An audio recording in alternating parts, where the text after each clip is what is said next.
భూదారతాంబుదవహత్యదపేక్షయా శ్రీభూదార ఏవ కిమతః సుమతే లభస్వ కేదారం ఆకలితముక్తిమహౌషధీనాం పాదారవిందభజనం పరమేశ్వరస్య పాదారవిందభజనం పరమేశ్వరస్య.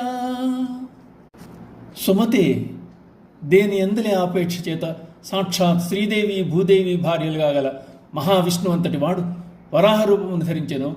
అది సుప్రసిద్ధమే కదా. అది మహేశ్వరుని పాద సందర్శనకే కదా.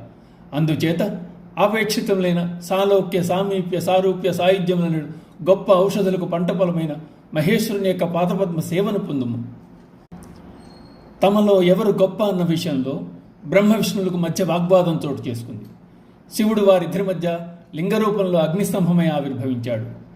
ఈ మూడవ శక్తి ఏమై ఉంటుంది అనుకుని బ్రహ్మ విష్ణువులు ఆ స్తంభం యొక్క ఆద్యంతాలను కనుగొనాలని తలచారు.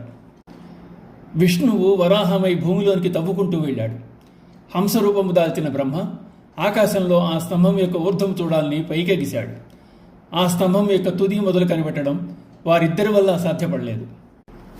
అంతటి శివుడు అగ్నిస్తంభం నుంచి ఆవిర్భవించి వారి ఎదుట ప్రత్యక్షమయ్యాడు. విష్ణుమూర్తి వరాహరూపం ధరించింది మహేశ్వరుని పదదర్శనునికే కదా అంటూ శివుని పాదముల యొక్క విశిష్టతను వివరించి చెప్పారు శంకరాచార్యుల వారు.